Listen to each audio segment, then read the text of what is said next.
Paksiw na mackerel. Grabe, kain tayo.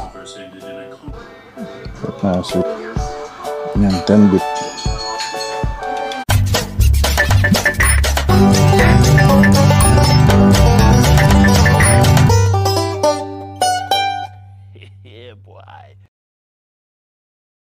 Yan o, isa na ang energy agenda ng liberals. Inumpisa nila 2,000 model na cars below ay i-phase out na sa road, no? Tapos yung mga tinted tsaka yung mga kailangan babawal na yung mga back tint for safety daw ng driver, sabi ni Mark Carney. Tsaka yung mga classic cars or trucks na nakataas, dito sa North BC maraming mga truck na nakaangat para makita yung road, I guess. Bawal na yun dito sa road, sa Canadian roads by I think they said June 1st. So we have like a month to get rid of all the cars. There are 2,000. Paano yung mga in 400 meters dito maraming pagka Father's Day, maraming West, British Columbia 16 West. Maraming classic cars. So bawal na yun sa road, no? Grabe ang ang agenda ng tapos ipupush nila yung energy electric vehicles, EV. Nobody wants EV. Like you have to wait for minimum maybe 30 minutes or something or more to I wouldn't say gas up, but electrify up. Ganyan, no? So use the left 2 lanes to turn left onto Yellowhead Highway West, British Columbia. Meron ding times na wala yung customer, so no access. I have to incomplete the call. Yan, so medyo pagtawagan mo pag walang sumagot, so minsan pinupunta na lang namin para sigurado baka hindi sinasagot yung phone. Pero pagdating doon it's a what do you call that? It's a daycare, so may mga bata, no? So I just don't wanna go there right away. You have to have a permission kasi dito may parang pagka stranger ka sa mga daycare na yan, baka mapagkamalang ka pang like child predator, right? So you don't want to be in that situation. So sometimes it happens dahil sa mga school area dito. Minsan may mga email kami galing sa school na may nag-approach na mail to student, especially sa mga elementary school. So you have to be careful sa pagpunta sa mga daycare, ganyan. Even though we're just there to do the service calls, but you don't want to be in that situation, right? So same as when you go through the RCMP, they need our service, but they escort you just to see, if you have a security clearance, then depende sa level ng security clearance mo, they don't need an escort. If you have a security clearance, they don't need to escort you. But other than that, if you don't have security clearance, you have to be working over your shoulder na nandun yung ang escort mo, right? Either IT or person who called the service, but they need the service, they need our service, and then they have to look over your shoulder, we look over our shoulder to see if ewan ko kung mangyayari kung they have to look at over your shoulder, right? So they're just monitoring if you're probably stealing some whatever, right? Around that area of the copier.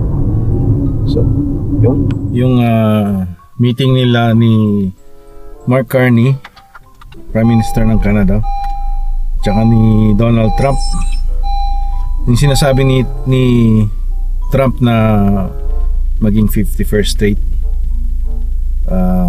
if you get rid of that drawn line. Tapos it's artistic daw para sa kanya yun, mawala yung drawn line. Sabi niya free military, Canadians will get lower taxes and everything, right? But sumagot si Carney, sabi niya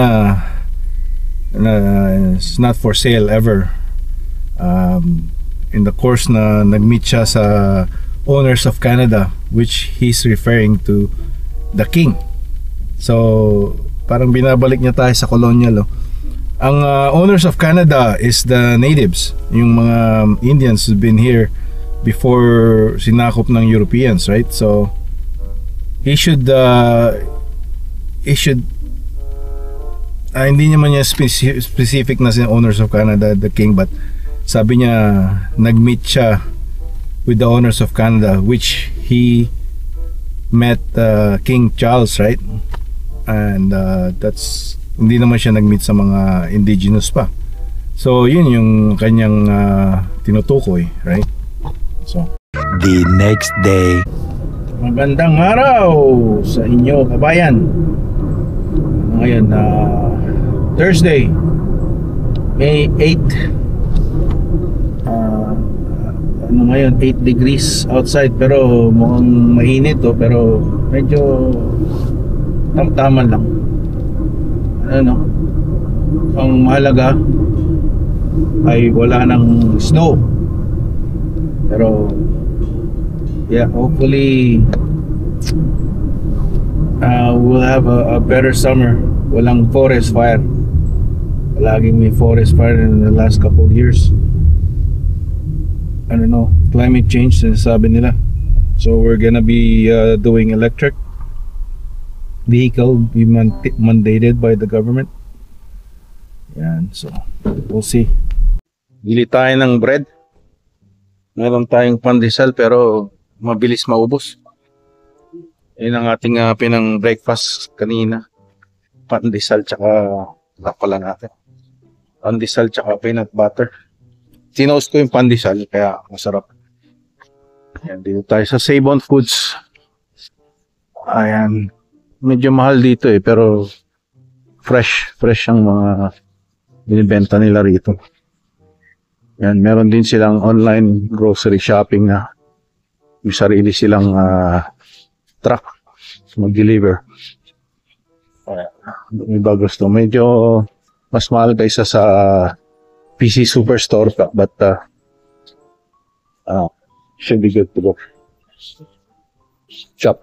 Hindi pa ako na-try dyan meron ng mga ano dito. Watermelon. $10. Moroccan dip. Ang sarap. Yan. $8.99. So ito. $7.99 to. $7.49 pala. Angel food cake. Parang shipping cake. May mga pork neck bone, saka tawag nito, mga tenga ng baboy, saka pork tapa ng manok, pork feet, saka bulalo. a few moments later. Yan $37, $36.82. 5 items. Ito lang kukunin ko sana, bread. And then nakita ko ito ng dip. Yung fish and cake. $8.99 pero Moroccan dip. Bukan natin. Terminal Boulevard. Turn left onto Terminal Boulevard, then turn right onto British Columbia 97 South. Elementary. Ingay naman ito. So, ayan si Pierre Poilievre. Magkakaroon na siya ng seat. Turn right onto British Columbia 97 South. Tama na ako dito. 2,000 years later. Babayan, magano tayo. Ihaw tayo ng chicken. Minarinig ko siya sa bulgogi. Okay. Tunod. Tingnan natin. Lipat.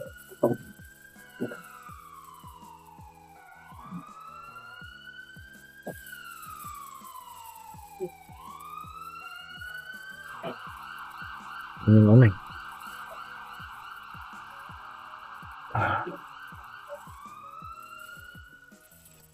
Yung balat. Okay. Yung kantong.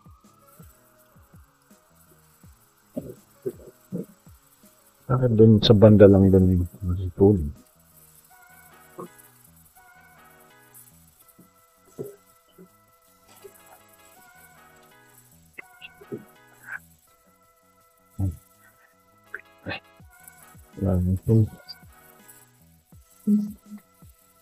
Yung sinusuot. Corny. Pala yun. Kabing. Yan, wala akong tong. Yung sinusuot. Corny. Sunog.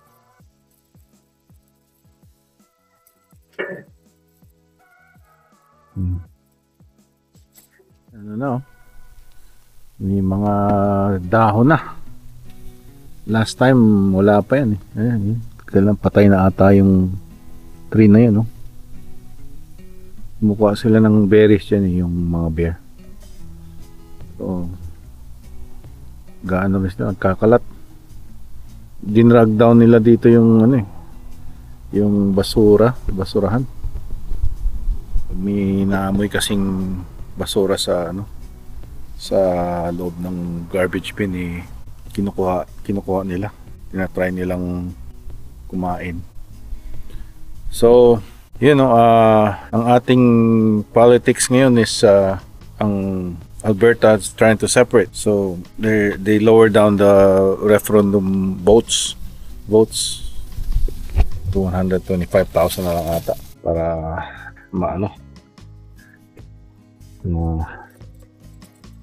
magpatuloy ang kanilang separation. Yung si Bouchard ba yan? Yung sa Quebec, nagsasalita siya na tungkol kay Daniel Smith na wala daw parang culture ang Alberta or something like that, something with that point na wala namang kailangan i-separate sa Alberta kasi oil lang daw ang panlaban, parang ganun. Yan. Via rail ang galing sa coast to coast, from coast to coast to coast.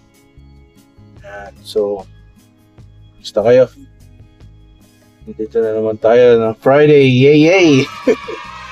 Every Friday is the best day if you are an employee. Kaya trabaho dito eh. Nag-iinip ako gabi. Yung nahuhulog daw ako. Parang walang katapos ang hulog. Tapos I guess yung sa paghinga yun, parang walang babagsakan na hulog. So ganon siguro yung pag medyo may edad ka na, pag nakakatanda, pag habang routine, Groundhog Day, yan, palaging nag-aano yung sarili mo, no? Na winawarningan ka na through your dreams na Yan na lang palagi ginagawa mo. Parang ganun siguro. No? Ayan, mga ano dito, Oppo bike. Hiker. Daming nag-hike. LC Gun Park. Ayan, madaming nag-hike ngayon sa mga sa mga trail park. Kasi maganda na yung weather, right? So, alright. A few hours later. Magano tayo ng ano, tortang talong for tonight. Ano ba ito? Iniihaw. Ano ito? Yan. Binalatan na natin, oh. Binalatan na natin. Ito ihaw. Lagyan natin ang itlog. Ayan. Okay. Isa, dalawa, tatlo.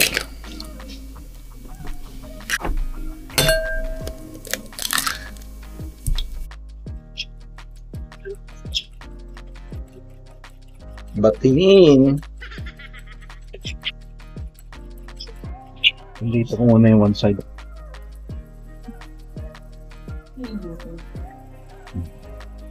Yung one side din.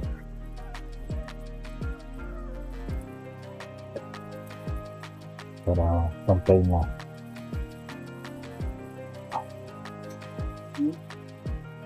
Itong mahaba, maliit yung talong.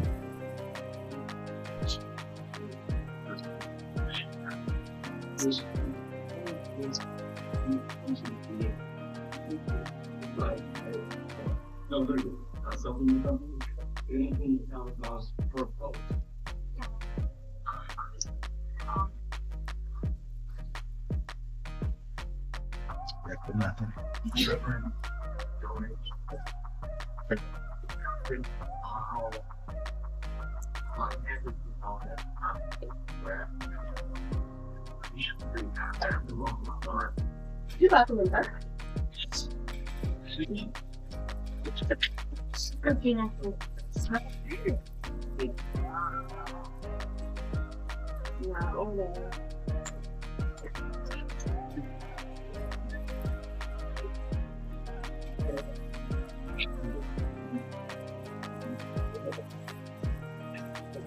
Durog pagkabaliktad ko.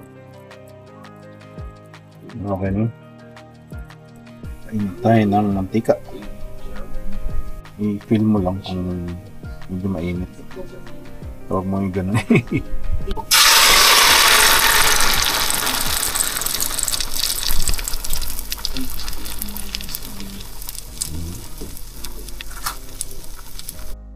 Naalam natin para hindi mo sunog yung lang.